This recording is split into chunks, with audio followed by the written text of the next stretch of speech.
Olá para todos. Vamos nós à nossa última aula. Quero agradecer antecipadamente. Como estou feliz, né, por ter vocês aqui até agora, até nesse nosso último módulo, nessa nossa última aula sobre psicologia positiva, né? Nós vamos falar ferramentas da psicologia positiva para os desafios pessoais e organizacionais. É um dos desafios das lideranças positivas 3, né? Como implantar e como fazer com quais são essas ferramentas, né, tão importantes dentro da psicologia positiva.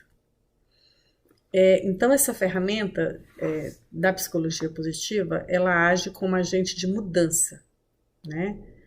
Ela tem respaldo científico, porque a psicologia positiva é uma ciência, para desenvolver as pessoas, as lideranças, com convicção que ajuda na implantação dos objetivos esperados, trabalha com maior aceitação e cooperação de todos, a partir das percepções individuais, né, de cada pessoa, e fazendo crer que elas são capazes de fazer em prol de si mesmas, de conseguir as suas melhorias, que impactam como um todo, fortalecimento das suas forças, das suas virtudes.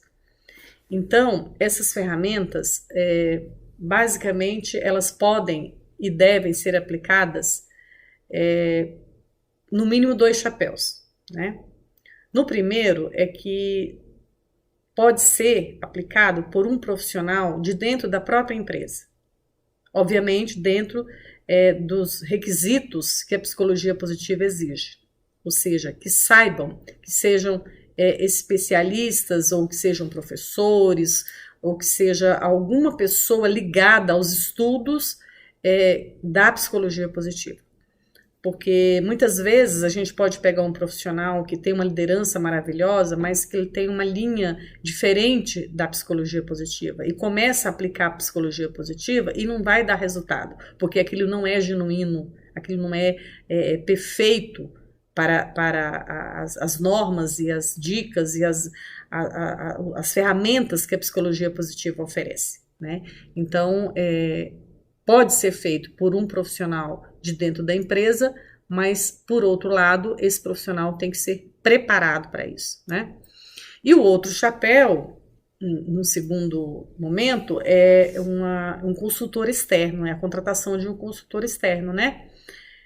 De forma que ele vai atuar sobre as crenças negativas, para criar crenças positivas, para revolucionar todo aquele clima organizacional, para implantar uma mudança no sentido de melhorar a cultura, passando a cultura da empresa para uma cultura positiva, né?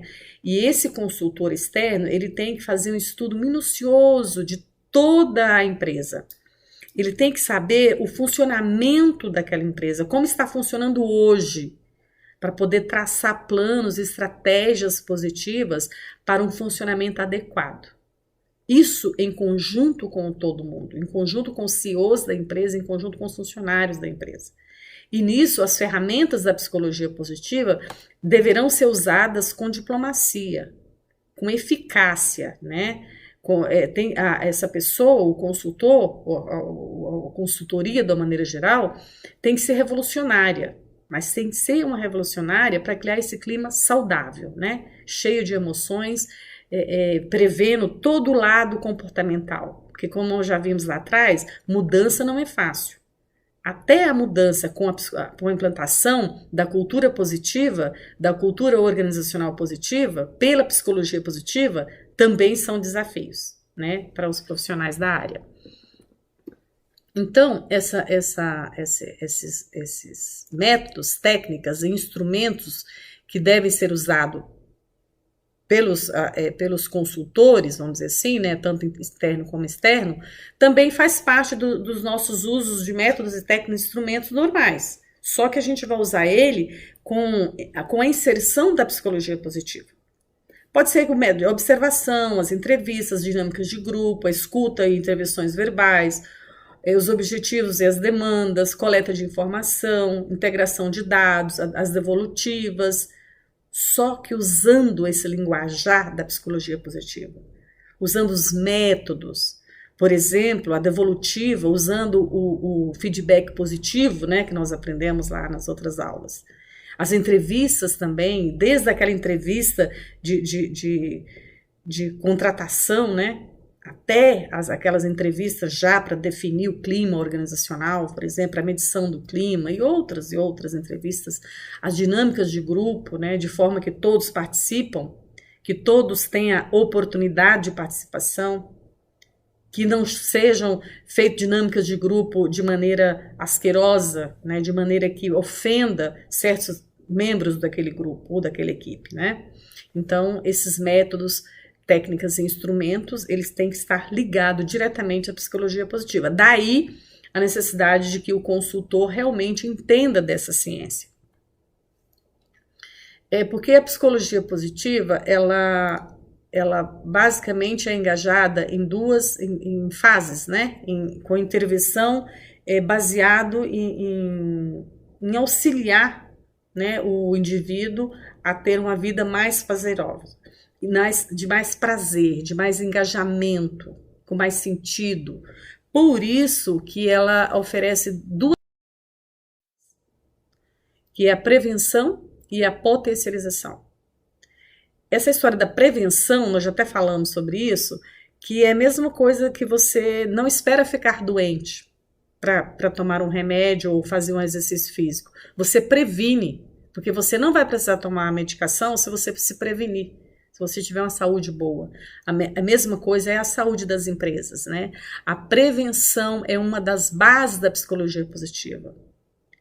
Eu vou prevenir para que não haja esse problema de comunicação lá na frente ou outros problemas que tantas empresas têm. E a outra é a potencialização. Se a empresa já é boa em determinado item, será melhor ainda. Então, a psicologia positiva tem essas duas bases principais: a prevenção dos problemas e a potencialização das suas forças, das suas virtudes, né?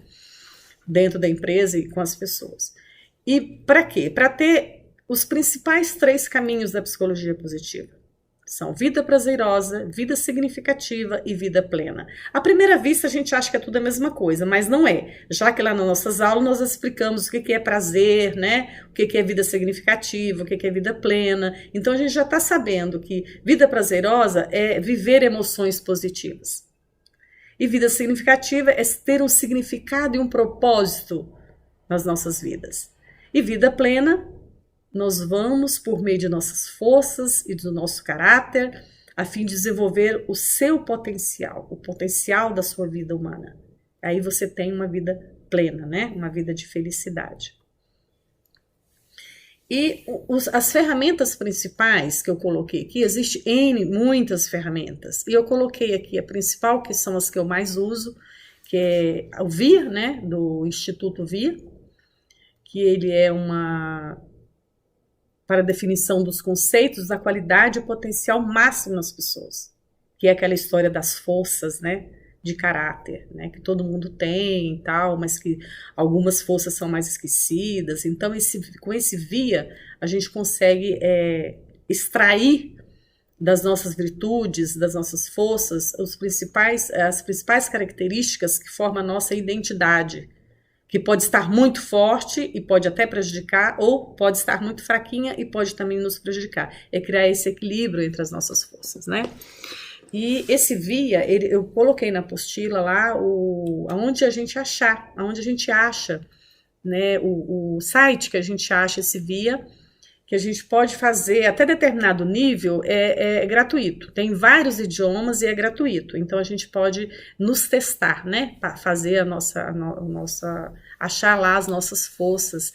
E se alguém fizer e achar muito interessante, quiser, inclusive, devolutiva sobre isso, pode falar comigo, que a gente dá uma olhada, né? Vamos falar assim, uma devolutiva, para que você entenda um pouco melhor por que as suas forças ficou ou não daquele jeito. E muitas vezes você pensa que é ruim, que uma determinada força fica lá no final, e às vezes é o contrário, é bom, né? Eu, inclusive, vou fazer um módulo só sobre essas forças, sobre esse estudo, né, do Instituto VIA. Tem outras ferramentas como o DISC, que é muito usado também nos RHs, nas gestões de pessoa, né? que ele abrange uma visão de maneira como as pessoas pensam, agem, se interagem, pelos traços de personalidades, né? Os padrões de comportamento, as reações instintivas, que geralmente ele é relacionada a 4 estilos básicos, né, de perfil. Então, o DISC também é uma ferramenta muito, muito usada na psicologia positiva para discernir, vamos dizer assim, esse tipo de comportamento das pessoas.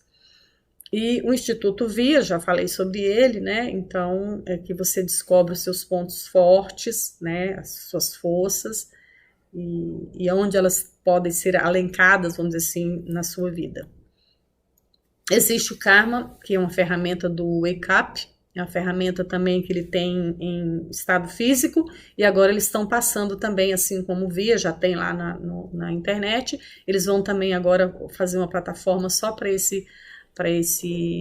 essa ferramenta, que é maravilhosa, eu cheguei a fazer também, que é muito bom e é muito útil para quando você quer, por exemplo, definir a sua carreira profissional, quando você quer definir o seu padrão de vida, é excelente. Pra vocês terem ideia, eu fiz um projeto, quando eu fiz essa ferramenta, num curso que eu fiz com eles, aí eu defini lá alguns itens, alguns objetivos na minha vida para depois dos meus 60 anos. E vários desses objetivos eu estou realizando agora, né? Então, esse Wake Up é de muita ajuda para a gente também, tá? Desde o jovem, né? Criança e tal, adultos também. E eu quero fazer aqui uma observação importante, muito importante, aliás. Geralmente, tudo vira moda, né? Tudo é moda, tudo passa a ser moda, então passa a ser uma coisa mais, vamos dizer assim, vulgarizada. Isso não pode acontecer com a psicologia positiva, porque a psicologia positiva é uma ciência e, como tal, requer estudo. Então, eu já propus antes, já falei sobre isso, já escrevi em algum momento, escrevi também na apostila, que o que se propõe às nossas aulas aqui é despertar um conhecimento básico e o interesse para maior aprofundamento dessa área, né? E que a psicologia positiva não deve ser aplicada a terceiro sem ser amparado por um profissional da área. Então, esse módulo nosso é exatamente para isso, é um conhecimento básico, para que você torne a sua vida melhor, para você possa aplicar alguns fundamentos lógicos na sua vida. Mas quando você for trabalhar com terceiros, você precisa aprofundar um pouco mais. Ou muito, aliás. Né? De forma que, se você quer aplicar isso na sua empresa, o ideal é você procurar uma daquelas entidades que eu mostrei lá atrás, fazer um curso, ou procurar se aperfeiçoar com um consultor, né? De forma que você fique preparado realmente para você poder aplicar isso a terceiro. Porque isso pode ter reverter no malefício em vez de um benefício. Depende disso. Porque isso um comportamento das pessoas mexe com a cabeça das pessoas, com a forma delas agir. E de repente, se isso não ficar bem entendido, em vez de objetivos prazerosos, vão ter objetivos ruins. Né? Então, isso é uma observação que eu faço e até um pedido realmente que eu faço. E teremos outros assuntos, né, para a gente se aperfeiçoar um pouco mais. Por exemplo, sobre as forças e virtudes do Instituto VIA, eu vou fazer um módulo só para isso. Sobre o feedback, nós falamos um pouco mais aprofundado, umas aulas específicas para o feedback. Eu vou fazer aquele e-book que eu prometi, e que nós vamos fazer um módulo só para isso. E a investigação apreciativa, o inquérito apreciativo também, que é uma das ferramentas muito usada na psicologia positiva. Inclusive, nós fizemos seminários com essa investigação apreciativa. É muito importante e interessante dentro da psicologia positiva. E a pirâmide Sunshine, que eu já tenho um e-book pronto dessa pirâmide, né, que é uma criação minha, que eu me valo, vamos dizer assim, eu me recorro muito a essa pirâmide quando eu quero fazer os processos de mudança. Né? É claro, elencado tudo isso dentro da psicologia positiva. E o mais Eu quero agradecer, mas eu quero agradecer muito, eu quero agradecer assim de muito coração mesmo, né? Sabe quando você fala assim, agradecimento de corpo e alma, coração? É isso que eu quero fazer com todos vocês, aqueles que já estão comigo nessa jornada, aqueles que eventualmente entrarão depois, aqueles que farão outros módulos, que não têm interesse pela psicologia positiva, mas têm interesse apenas em uma parte ou alguma coisa. Enfim, eu quero agradecer muito a todos esses queridos que estão em contato com a nossa evolução positiva. Muita gratidão. Vou deixar de brinde para vocês uma rosa, uma flor, né? Mas é uma flor que comunica a beleza da vida, cheia de sucesso, onde nossos avanços começam em paz, com harmonia, com muita harmonia, onde todas as etapas são vividas e revividas, superando nossas etapas, vêm os nossos outros desafios, né? Pois viver é recomeçar, é superar sucessivamente as etapas com todas as nossas virtudes fortalecidas, com os nossos sonhos realizados e, sobretudo, ainda realizar, porque os nossos sonhos não acabam quando a gente consegue um objetivo. Ao contrário, a gente sonha mais. Isso é a lei da natureza, é a lei do ser humano, né? Terminou um objetivo, vamos fazer outro, já estamos sonhando com outro. Que esses seus objetivos sejam engajados, te dê flor, né? Te dê muita sustentação para sua vida. Então essa é a flor que eu quero deixar para todos vocês, com o meu agradecimento, tá? Como o meu agradecimento e de toda a minha equipe que está me ajudando a chegar até agora. Meu agradecimento especial ao meu neto Robson, que cuida, né, dessa parte toda da tecnologia, né? Que me dá dicas de como fazer, de como não fazer e tudo mais. Então eu estou engateando ainda, como eu já disse no início. Eu gosto mesmo é de estar junto, mas é o tal negócio, a gente tem que mudar. Mudança não é fácil, mas também não é difícil quando se quer, né? E eu quero muito estar com vocês. Então até lá, até os nossos próximos módulos. Sunshine para todos!